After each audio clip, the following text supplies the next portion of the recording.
You know, I've known you for a long time, and it's so great to finally sit down with you in front of a camera, because you and I meet all the time and talk about policing and Castle Pines. We've even talked about having kind of a town hall where we talked with citizens about Castle Pines in particular. We just never have done it. So thank you so much, Sheriff Darren Weekly, for sitting down and talking to us about a whole bunch of variety of things. And I've even got some emails from some good folks in off next door that sent me some nice emails and really just had some specific questions about mainly traffic, about our city, because traffic is truly the number one thing that people email me about all the time. It's like, what about this? What about this? Especially speeding. So first of all, before we do anything else, talk to me about your vision for policing in the county and specifically in Castle Pines, because we're kind of different. We don't have a police force of our own. The sheriff's office or any law enforcement agency for that matter, you have to have enough cops to do the job. Sure. If you're just responding call to call to call, you are behind the eight ball. Sure. And that's a bad place to be. So my vision for the county and for the city of Castle Pines is to have enough patrol deputies out there on the street that we have the ability to be proactive in their community. The big concerns, as you mentioned, is speeding. That's not unique for just Castle Pines. That is all over the county. Sure. Since I become the sheriff over 2 years ago, we've almost doubled the size of our traffic team. Castle Pines has a dedicated traffic deputy now. We never had that before. We also have more deputies in Castle Pines than we've ever had before. So we're in a good place. But my vision is to be aggressive in crime fighting, and I'm very engaged and involved with them. Anytime that the Douglas County Sheriff's deputies come into council, we always ask for them, to monitor our school zones and to be near the schools, also our construction sites. And I get a mixed bag too from the emails. I get emails saying that I don't see enough patrols near the schools. I also get emails, believe it or not, I got one just this last week that said to me that the deputies were causing more traffic concerns because they were in construction areas. You probably hear this too, and patrolling in these areas. So what say you about the mixing of too much, too little? You know, we're darned if we do, we're darned if we don't. So my vision as the sheriff, and I intend to be around for a little while longer, is to add more deputies to Castle Pines to ensure that we have more deputies into the communities and addressing those quality of life issues on everybody's street. And speaking of seeing more tickets in the area, we get a lot of services from Douglas County. And I was actually shocked when I first sat down and looked at the budget when I first got on council to see what we pay, which is we pay through the Douglas County Sheriff all through property taxes, which I don't think people realize. And we get what? What do we get? We don't just get deputies. What all? I mean, I'm going to brag on you a little bit because I'm such a fan, but what all do we get for that? You get everything that goes with it. So you get supervisors, you get a SWAT team if you need a SWAT team, you get detectives with the amount of money that you are already contributing. So there's no extra fees, no extra charges or anything like that. If we have a homicide, it's a flat rate. Flat rate. And if we have a homicide, you can only imagine the hours that go into that, preparing a case and preparing for trial, and everything that goes into that, the crime scene investigators, everything that goes with that, Castle Pines is getting. What are we doing right and what are we doing wrong in Castle Pines? I mean, I'm seeing that the kinds of crimes that, I mean, when I first moved to the city, I would hear about property crimes and car crimes, people breaking into cars, and we certainly told people to lock your cars, make sure your garage doors were shut. I'm seeing less of that. I'm also seeing less vandalism in our city. Well, you added the flock safety cameras, so those are the license plate readers. Tell me what that is. So they're automatic license plate readers that gives our deputies the ability to see in real time if you have a car that comes into the city that has been reported stolen, reported missing person, is a wanted subject. We get that in real time as soon as it comes into the city, so our deputies can start converging on that area. Most property crimes are committed with the use of a stolen car, and even persons crimes like a robbery. So all of that is done with stolen cars. So to have that in Castle Pines is a game changer. I know there's a lot of concerns with privacy issues and things like that. People need to understand how the system works. All it tells us is that plate is associated with X. It's the deputy's job in the field to figure out what X is and who's behind the wheel of that car. We're not tracking people, we're tracking a certain vehicle. What can we do better in Castle Pines? You know, just people need to report when they see something. Don't put it on Nextdoor. Call us. Let us come out and investigate whatever the issue is. It's really frustrating when we find out later on that people are putting like on Nextdoor that there's a suspicious vehicle. call us immediately and we'll come out and we'll address it. Is that a 911 call, or what is that? If it has to be, that's fine. We get people to call us 911 for directions. So they can call our admin number, that's 303-660-7505, and we can get services that you need. But if they need to call 911, that's fine too. So this time of year, and of course people will be watching this after the 4th of July as well, but I'm always hearing about fireworks every year.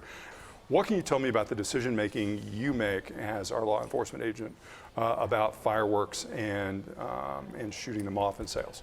So a lot of people don't know this. By statute, I am the fire warden for Douglas County. Every sheriff is. As of this morning, I got a report, and we aren't even close to going into fire restrictions right now. Okay. And so that's important for people to know that. This isn't just a willy-nilly, I'm just going to decide when we go. I don't like fireworks. Yeah, exactly. Right. So it's all based upon certain measurements of the atmosphere and the ground level and all kinds of different readings that they take on a daily basis to determine where we are at.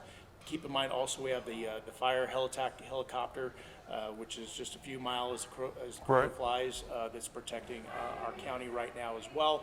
But to go back to your original question, the fireworks stands that are licensed to sell fireworks in Douglas County are lawful to use in Douglas County if it's a legitimate licensed dealer. Okay. So Right. what is illegal?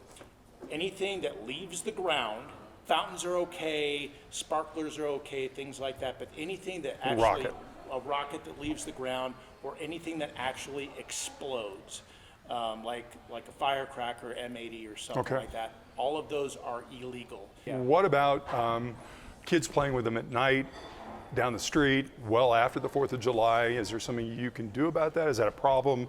Is that legal? Call us, let us come out and address it. So if it's a community concern and people are being aggravated, they're being woken up, or their pets are upset, let us go out, let us investigate. We'll determine, hey, is there illegal fireworks? Is there something else going on that we need to look at? So Sure. not necessarily a law enforcement issue, but it's nevertheless a community issue, and we're happy to get involved in that. Community policing, which I love. Do you mind if I read you a couple of questions? Enforcement of speed and parking along Yorkshire. You and I have talked about this one before. Flashing speed signs that put up by law enforcement, but no enforcement seems to be happening. This is around American Academy. Cars parked for pickup and drop off around American Academy along Yorkshire, creating huge blind spots for turning cars and pedestrians, causing a traffic hazard. And this is for the city, no striping crossing. Crosswalks and lights. We can address that. But what about that? Because this has been an ongoing problem for a long time. What are you guys doing, and what could you do better? We can certainly go out and address those as they're happening. Again, we can't have a deputy everywhere, but I'm more than happy to have them specifically address those areas of concern. Whatever you're doing, thank you. Well, I remember before they had the traffic circle, we actually used to post our community safety volunteers out there to help direct traffic, because it was such a bottleneck Right. to get in and out of there. And so the traffic circle has improved things. Again, I still understand the concerns. We have the SRO that works out there that does everything that he can to get traffic moving and get people in good and out things. as soon as possible. But that brings me to my next thing, and this isn't on my questions here, but what can we do with the help of the Sheriff's Department to make our school zones safer in our city? The fact that you are a municipality, you have more latitude for things like that. If you decide to put in speed traffic cameras or things like that, at the county level, we can't do that by statute. Additional deputies, as you are looking towards Sure. the future, maybe you want an additional traffic deputy to just do nothing but school zones, Right. or at least during that time.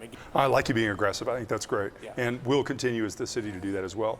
This I've heard a lot about recently, and this is something I'd really like for you to address. I'm glad we're talking about it. So the motorcycles along Castle Pines Parkway, especially in the evening, are incredibly loud. They're going way too fast. Something needs to be done to stop this. We're not the only people that have been complaining about this. There must be something done, or should be, about a noise ordinance. We do have, as a city, we do have a noise ordinance. I'm happy to talk to anybody about it. And it's very specific. When I first got on the council, we certainly passed one. What are you hearing? What have you done? What would you like to do? We obviously, again, with go back to the speeding issues to increase enforcement of that.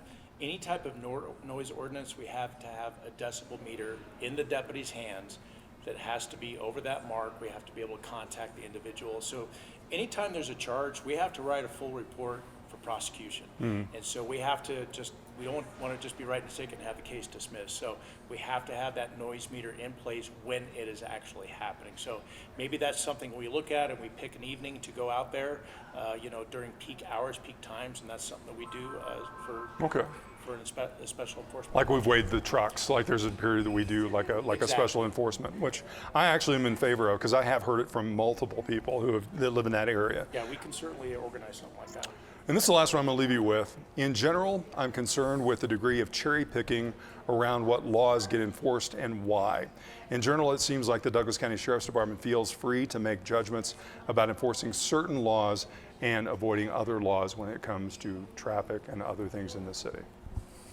Don't know how to answer that. I didn't think you did. I thought it was just interesting that it was posed. Yeah, no, I don't give my deputies direction on what to enforce or what not to enforce. We give them discretion.